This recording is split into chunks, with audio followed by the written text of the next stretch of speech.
Hello everyone, thank you for watching the video. Today, I invite you to join me in diving for seafood in the Spratly Islands. I'm almost at the bottom now. This is a large rocky island area in the Spratly archipelago. The underwater scenery is truly amazing. The first one I encountered was a striped eel catfish. Not many people eat this species, so I let it go. Next was a parrotfish, which I also didn't catch. I just admired it and let it swim freely. This is a blue lizardfish, weighing about 300 to 400 grams. This species doesn't grow bigger. That size is already large. It looks quite appealing. Over there is a red lobster hiding in a cave. It's hiding very cleverly. I decided to try catching it. I had to find a way to lure it out. But it was stubborn, clinging inside the cave. I patiently observed. At times it disappeared completely. I tried inserting a stick to see if it would come out. A lobster like this could sell for about 30 est. It would be a pity if I couldn't catch it. Perhaps this rock is actually its home. It keeps lingering around here. Finally, I managed to lure it out. But then it darted back into the cave. Catching lobsters in caves is really difficult. It requires a lot of experience and patience. Nearby I also found a textile cone shell. In the Spratly waters, this species is quite common, and it also sells for a good price. Here's a smaller lobster, which I released. It's better to wait until it grows bigger to catch. Next, I came across a dam sailfish. This is a species I really enjoy hunting. Dam sailfish don't grow larger. That's their full size. And another textile cone shell. Finding a few more shells made me quite happy. These shells, when boiled, the meat inside is delicious. Right after that, I spotted another one. Around large rocks, dam sailfish often appear in numbers. Looking around, it's clear. I then saw a barracuda. I struck right at its vital spot, so it stayed still. Otherwise, this species is very strong. Very close by, a blue parrotfish darted out.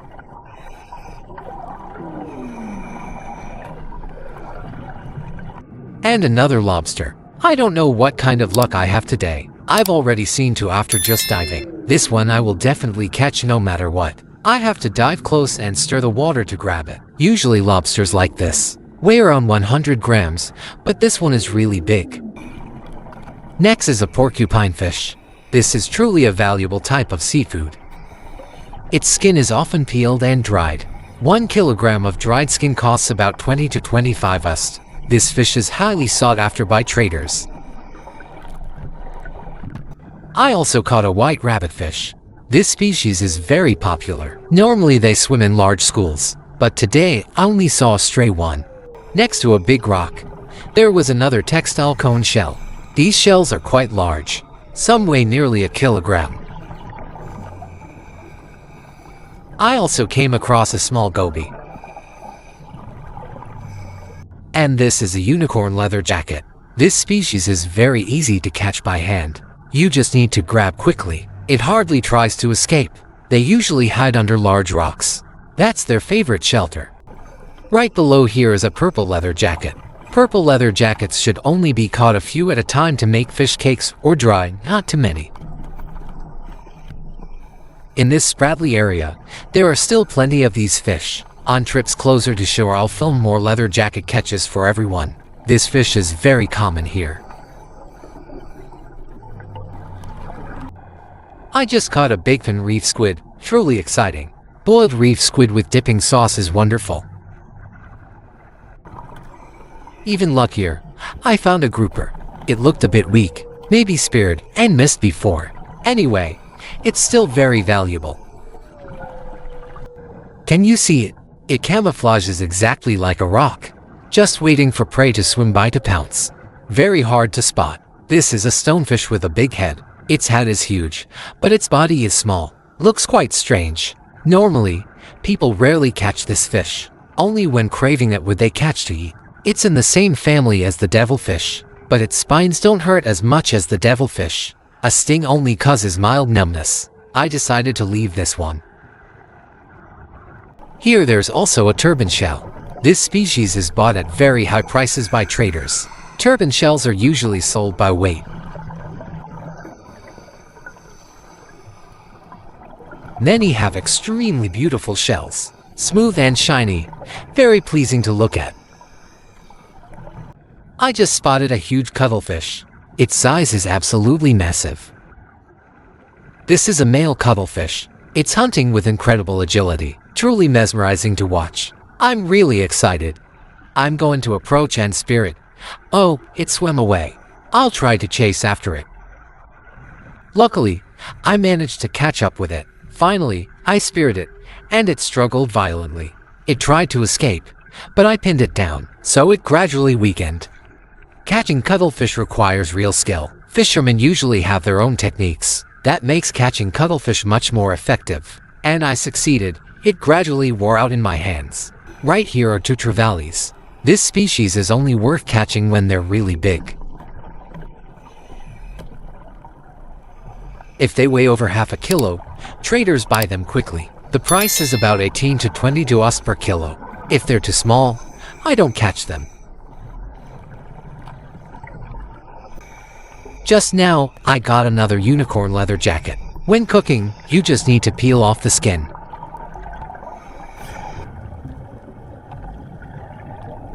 Down here there's another textile cone shell. It's meat I share with the crew for cooking. The shells are usually sold by weight, around 1.5 to 2 US per kilo. The price varies depending on size. Another red lobster. This one is quite big, around 120 to 130 grams. It could be worth 8 to 10 US each.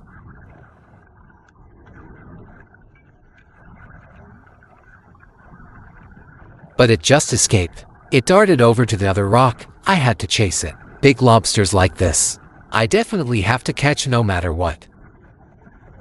Ah, there it is. I just saw it peeking out. Quickly, I grabbed one of its antennae. But grabbing the antenna isn't secure. You must hold its whole body firmly. As I said, this species is very strong and hard to keep. Like this one, large and heavy, about 120 to 130 grams. Together with the others earlier, today's catch is quite good. Roughly a few quality ones already. In total about half a kilo of lobster. Here's another than fish. I struck right at its weak point. This time it surely won't escape. This is a sand than fish, and it's quite big. Even though I hit its weak point, it was still struggling hard. Only after a while did it weaken. Because its flesh is soft, its speared clumsily, it easily tears. You must strike precisely at the weak spot to hold it. Oh wow, I think I just stumbled upon a lobster nest. There are actually two of them here at once. So, I decided to catch the lobster first and ignore the damn shellfish. This lobster is also about 100 grams. It's the season when lobsters start growing fast. You may notice I often encounter this type of lobster. I've never caught one weighing 1 to 2 kilos, because red lobsters rarely grow that big. Most here are only medium size, at most around 300 to 400 grams. It's rare to find bigger ones. Red lobsters also grow very slowly. To gain 100 grams takes 6 months to a year. I also caught a red grouper. Red grouper usually sells for a higher price than black grouper. If it weighs over half a kilo, traders buy it right away. The price is about 4 to 5 US per kilo, while black grouper is much cheaper, usually only around 2 US per kilo. I also spotted a very beautiful parrotfish. If this species weighs over 1 kilo, it's caught alive. Under 1 kilo, I spear it right away.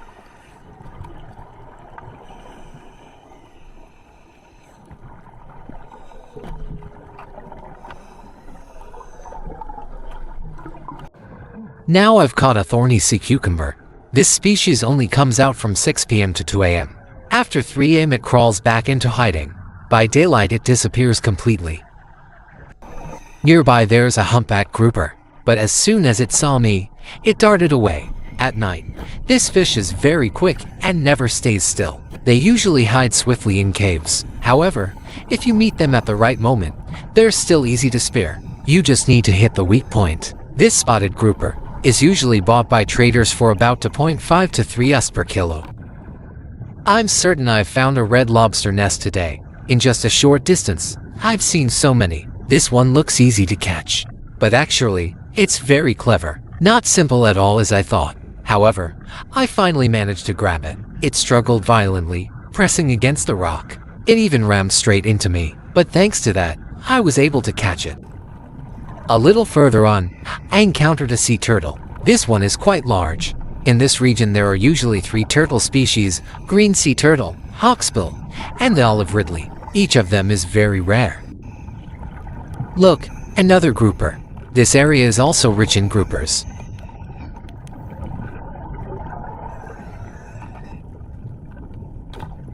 This one must be about half a kilo. This is a swallowtail grouper, very easy to spear at night.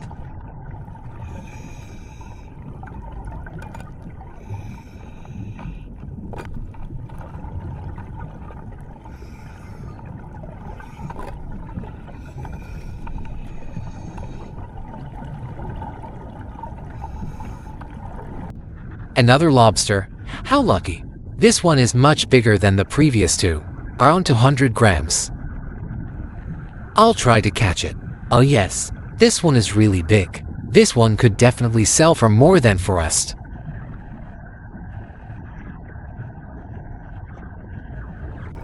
Right nearby there's also a cone shell.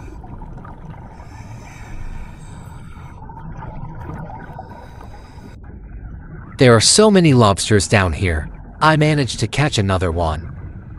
I tried to check if there were more inside the cave.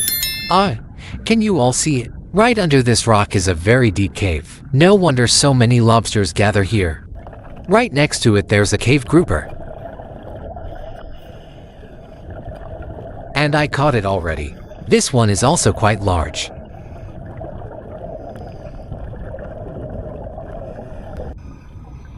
Down here there are 2 lionfish.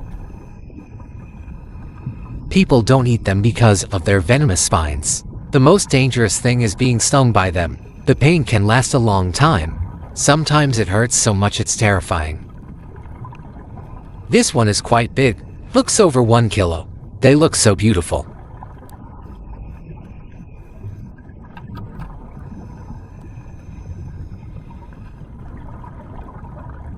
I also discovered a grouper butterflyfish. When small, it can be kept in aquariums, but if too big, it doesn't look good in tanks, so people usually eat them instead. This species tastes best stewed with lemongrass and chili, or it can be cooked in soup, but when in soup, it has a rather unpleasant odor. So stewing with lemongrass and chili is the best choice. This one weighs about half a kilo.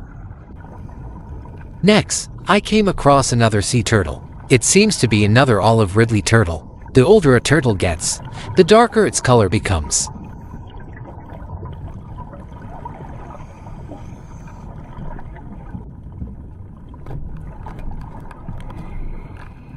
Luckily I spared it. If I had missed, it would have hidden in the coral cave. Then it would be very hard to find again. This one weighs more than half a kilo. I also found another unicorn leather jacket. This species is easy to catch because it rarely flees, especially since it has no scales. You can often catch it by hand. In the Spratly Islands, unicorn leather jackets are quite common. Right on the edge of the rock there's a pearl oyster. Normally, pearl oysters cling under the rocks, but this one is exposed right on the rock surface. The special thing about pearl oysters is that they only cling to dead coral. They never attach to live coral. Now I'll pry this pearl oyster off to sell to traders. The price is about 1 US each. This year seafood prices have risen sharply because many tourists come from the mainland, so traders raise the prices, which gives locals better profit. Right here a fish is hiding. It's so strong I couldn't pin it against the coral. If I had managed to, I would have caught it already. Another hand conch. One claw is noticeably larger. Its meat is quite tasty, but it must be boiled for a long time to soften. Especially, extracting the meat is very hard. You need patience to eat it. I also ran into a tuna. It swam very fast and strong, but luckily, I speared it.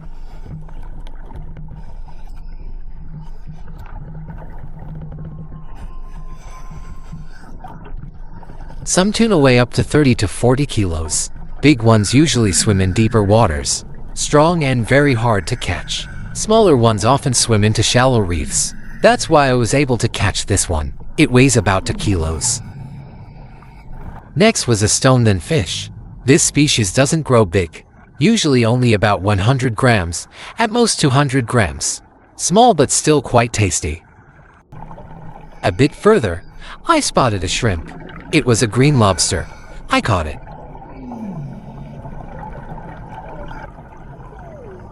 Right nearby there was also a porcupine fish. Truly very lucky. I saw another thorny sea cucumber. Every time I find one, I feel really happy. So joyful, just caught a lobster and also a sea cucumber. Then I speared another grouper. This area has quite a lot of groupers. I'm really lucky to encounter so much seafood. I wonder if my companions behind me are as lucky. This is a pencil urchin, but this season, they no longer have roe. So if anyone comes across them, they don't catch them, because traders don't buy urchins without roe. This is a yellowfin fish. Its whole body is a beautiful golden color.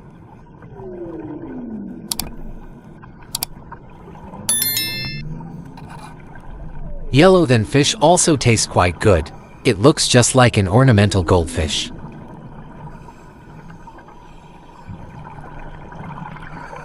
I managed to catch another thorny sea cucumber. Thorny sea cucumbers are very nutritious for health. However, their taste isn't that good. Still, the health benefits make them worth eating. There's an octopus. At night, they rise higher, making them easy to spot. This season, octopuses aren't big yet, usually weighing over half a kilo, some more than 1 kilo. In peak season, octopuses can reach 3 to 4 kilos. Smaller ones are easier to catch than bigger ones. They're weaker and don't cling as firmly.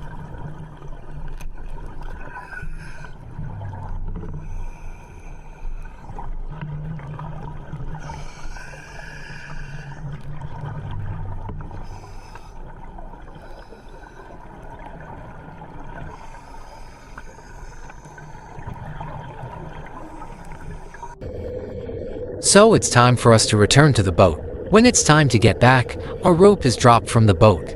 We climb up slowly along the rope to let the pressure decrease gradually. Then we surface and climb onto the boat.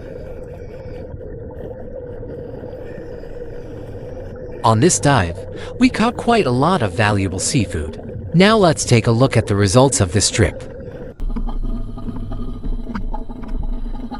Here we've collected a bag full of various fish. And also some more shells.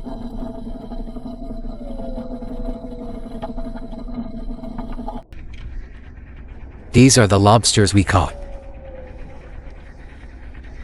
Quite a lot of fish too. I estimate about 50 to 60 kilos. Here's another very large squid. Okay, see you all in the next video.